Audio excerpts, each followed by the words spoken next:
है। एक तो देखो क्वेश्चन एग्जाम में आ जाएगा कि state and prove BPT theorem, तो डायरेक्ट बीपीटी स्टेट बोलेगा तो स्टेटमेंट तो ये लिखी है तो इसको तो याद करनी पड़ेगी, ठीक है ना। और प्रूफ करने के लिए तो अभी बता रहा हूं मैं कैसे प्रूफ करना है, तो वो तो कर लोगे। एग्जाम में अगर स्टेट एंड प्रूफ आता है फिर तो पता चल जाएगा कि अच्छा सिंपल सी बात है कि स्टेट एंड प्रूफ करना है तो ठीक सही रहेगा। लेकिन अगर बाई चांस ऐसे लिखे हुए आ गई तो क्या करोगे, क्योंकि ऐसे भी पूछ सकता है, ये लाइन लिख देगा आप समझ भी नहीं आएगा कि बीपीटी का क्वेश्चन है, ये इसकी स्टेटमेंट दे दी तो स्टेटमेंट याद कर लोगे ना ध्यान से। अगर स्टेटमेंट भी याद रखेगी तो देखो यहाँ पे याद कर लोगे कि अच्छा ये स्टेटमेंट है, तो इससे समझ में आ जाएगा कि बीपीटी थ्योरम का क्वेश्चन है। सिंपल सी बात है। देखो बीपीटी थ्योरम क्या कहता है, ध्यान से डायग्राम के साथ समझाता हूँ। देखो ये हो गया एक ट्राइंगल एबीसी, ठीक है। ये ट्राइंगल क्या है, एबीसी, ठीक है। ये गिवन दिया है, क्वेश्चन में दिया है कि ट्राइंगल एबीसी, ठीक है ना। उसमें क्या है भाई, यहाँ पे एक 2 पॉइंट दिए लिए, यहाँ पे एक हो गया डी, एक हो गया ए। ये दोनों पॉइंट आपस में जुड़े हुए हैं ऐसे, ठीक है। और ये क्या है, इसके पैरेलल है, ये गिवन है। जो एक चीज गिवन है उसको मैं लिख देता हूँ गिवन, ठीक है। गिवन क्या है भाई, इन ट्राइंगल एबीसी, एक ट्राइंगल एबीसी, ठीक है। इसमें क्या है भाई, डीई जो है वो पैरेलल है बीसी के, ठीक है, गिवन है। और इसमें प्रूफ क्या करना है, टू प्रूव कि ये साइड एडी अपॉन में डी बी बराबर है ए ही अपॉन ई सी के, ठीक है। यही हमें क्या करना है, प्रूफ करना है, ठीक है। क्वेश्चन में क्या बोले कि ट्रायंगल दिया हुआ है, सिंपल सी बात है, 2 पॉइंट है, ठीक है ना। यहाँ पे डी है और एक ई है, ये दोनों, ये लाइन क्या है, इसके पैरेलल है, ये क्वेश्चन में दिया है और ये हमें प्रूफ करना है। प्रूफ करेंगे कैसे, बहुत आसान है। देखो यहाँ पे करनी पड़ेगी हमें थोड़ी सी कंस्ट्रक्शन देखो कैसे करेंगे। देखो पहले हम डी को जोड़ देंगे अभी सी से यहाँ पे ऐसे, और बी को जोड़ देंगे अब ई से। तो यहाँ पे लिखना पड़ेगा हमें कंस्ट्रक्शन में, कंस्ट्रक्शन ज्वाइन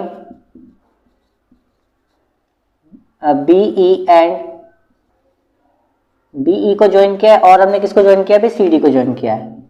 और साथ में हम क्या करने वाले हैं, देखो यहाँ पे ना कंस्ट्रक्शन करेंगे हल्की सी। देखो ये क्या, हम यहाँ से एक परपेंडिकुलर मार देंगे, यहाँ पे एम हो जाएगा, यहाँ से एक परपेंडिकुलर मार देंगे एन पे। ये करना ही पड़ेगा वरना उसके अलावा बीपीटी प्रूव हो ही नहीं सकती।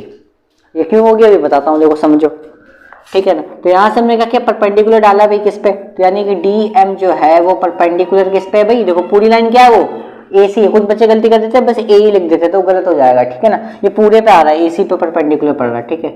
और साथ में किस पे पड़ रहा है भाई, ध्यान से रखना, साथ में देखो ई एन जो है ये परपेंडिकुलर किस पे पड़ रहा है, पूरे ए बी पे पड़ रहा है, ठीक है। तो यहाँ पे लिखना पड़ेगा ई एन जो है वो परपेंडिकुलर है ए बी के, ठीक है, हो गया। अब हमने बस एक फॉर्मूला पढ़ा था यार कि एरिया ऑफ ट्रायंगल एक फॉर्मूला होता है, क्या होता है, half into base into height. तो वही हम लगाने वाले हैं, देखो लगा देंगे भाई। अब आ जाओ प्रूफ करना है, अब स्टार्ट करते हैं प्रूफ करना, ठीक है। प्रूफ देखो एक बार बताओ, एरिया को शॉर्ट फॉर्म में याद लिखते हैं तो पता ही होगा। एरिया ऑफ ट्रायंगल निकाल रहा हूँ ए डी ई, किसका एरिया निकाल रहा हूँ, ए डी ई का, ऊपर वाले का area of triangle A D E, ठीक है, अपॉन में area of triangle B D E. BD का भी एरिया निकाल रहा हूँ। बीडी कौन सा भी, देखो बी डी ई, ये वाला ट्रायंगल जो दिख रहा है ना आपको, ये वाला ट्रायंगल बार बार जूम करके दिखा, ये वाला देखो, रफली बनाता हूँ ऐसे, देखो ऐसे, ये वाला दिख रहा है ना ट्रायंगल, ये इस वाले ट्रायंगल की मैं बात कर रहा हूँ, ठीक है। ये एग्जाम में आएगी, बहुत ज्यादा इंपॉर्टेंट है, इस थ्योरम को अच्छे से कर लो, ठीक है ना। ये बीडी तो वो लिख दिया मैंने यहाँ पे, ठीक है।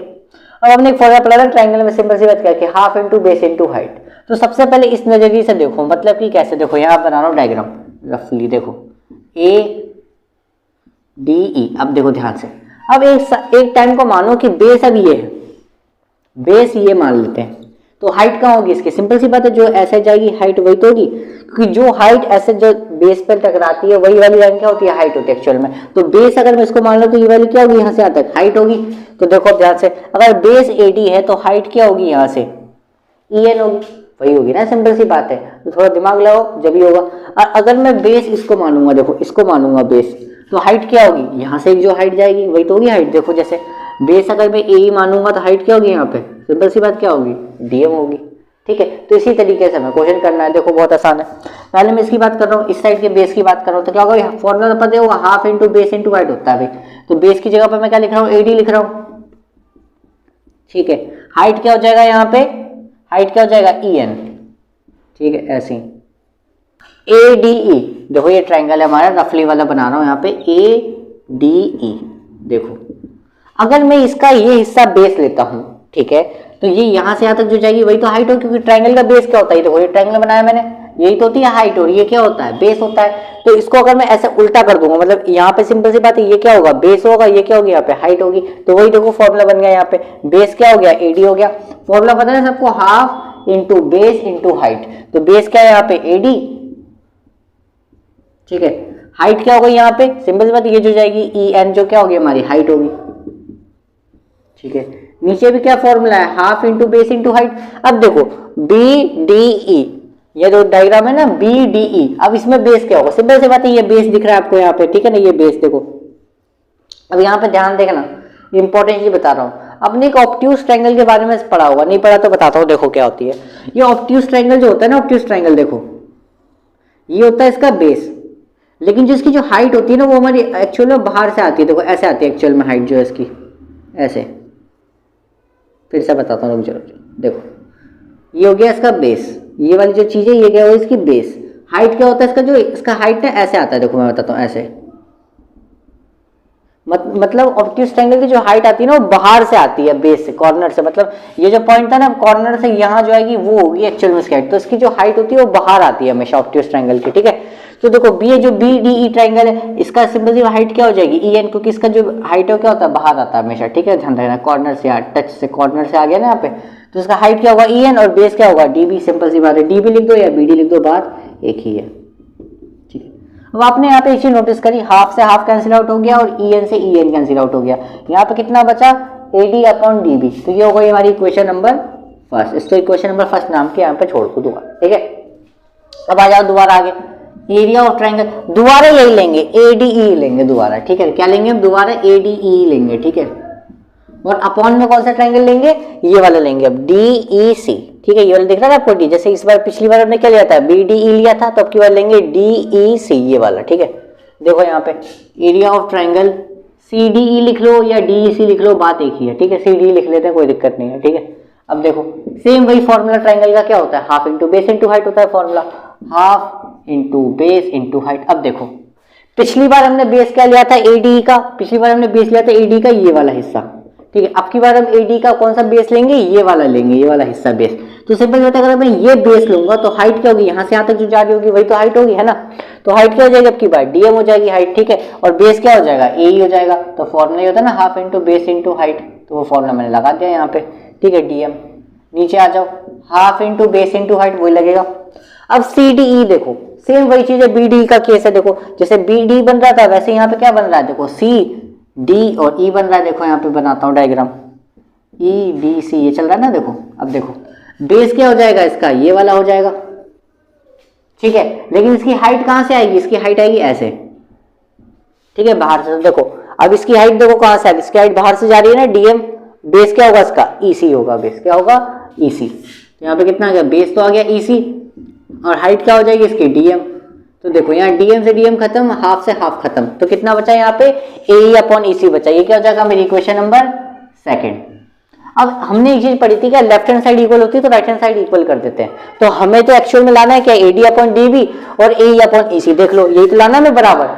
तो ये कब होगा इक्वल, जब लेफ्ट हैंड साइड बराबर होगी। अब देखो लेफ्ट हैंड साइड बराबर है क्या, आप कहोगे देखो थोड़ी सी बराबर है, क्योंकि देखो एडी जो है वो एडी के बराबर तो आ रहा है, लेकिन जो बीडीई है वो सीडी के बराबर कैसे गया, क्योंकि यहाँ तो बीडी होना चाहिए था। तो हम लिख देते हैं लेफ्ट हैंड साइड बराबर है तो राइट हैंड साइड भी क्या हो जाती, बराबर हो जाती। लेकिन ये तो सेम, इधर सीडी आ रहा है इधर बीडी आ रहा है, तो ये बराबर कैसे होगा, ये बराबर है पर हमें दिख नहीं रहा। देखो कैसे, एरिया ऑफ ट्रायंगल बीडीई जो है वो क्या है, बराबर है। अभी बताता हूँ क्यों बराबर है। देखो ये बराबर इसलिए है क्योंकि देखो ये ट्रायंगल है, देखो ये वाला ट्रायंगल है, ठीक है, और ये वाला ट्रायंगल, ये दो ट्रायंगल तो लिए जो मैंने, इसका नाम देखो क्या था, DEB है ना, ये तो है, ये वाला ट्रायंगल हो गया और ये वाला ट्रायंगल ये वाला। अब देखो ध्यान से देखो दोनों का, ये देखो ये वाली जो चीज है, ये दोनों का बेस एक ही। अगर मैं उसको उल्टा कर दूं तो दोनों का बेस देखो ये, देखो इसका बेस भी DE है, इसका भी बेस क्या है, DE है। तो देखो कभी भी दो लाइंस पैरेलल हो जाती हैं और दो ट्रायंगल के बेस अगर एक हो जाते हैं तो उनका एरिया हमेशा इक्वल होता है।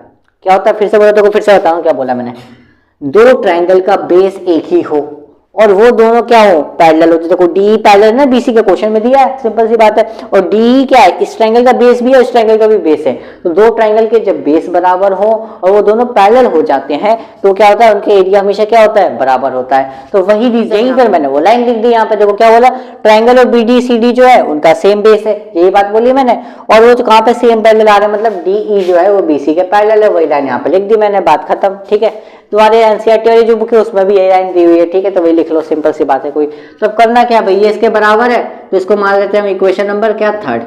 तो बस हम कंपेयर करेंगे। अब लिख दूंगा मैं यहाँ पे फ्रॉम इक्वेशन या equation first second and third, मतलब तीनों को अगर कंपेयर करके देख रहा हूं तो मेरे को क्या मिलेगी यहाँ पे, एडी बराबर डीवी, मतलब एडी अपॉन डीवी।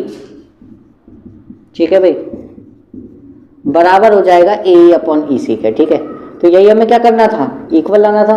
तो ये क्या हो गया मेरा, हैंस प्रूव्ड हो गया। यही तो लाना था क्वेश्चन में मुझे। ठीक है, तो यही होती है हमारी BPT theorem. It is very very important.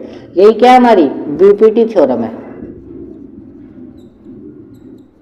BPT theorem क्या होती है, बोलती है कि अगर दो लाइंस पैरेलल है तो उनका रेशियो भी क्या होगा, यहाँ पे बराबर होगा। तो मैंने इतना ज्यादा टाइम लिया इस बीपीटी थ्योरम में, क्यों, क्योंकि यही समझाने के लिए, ये इंपॉर्टेंट है पूरे चैप्टर में। ठीक है, बीपीटी थ्योरम ये हो गई। अच्छा, इसका एक और नाम भी है, इसका नाम है थेल्स थ्योरम। कभी थेल्स थ्योरम भी पूछ ले तो यही इसी की बात हो रही है, समझो। ठीक है।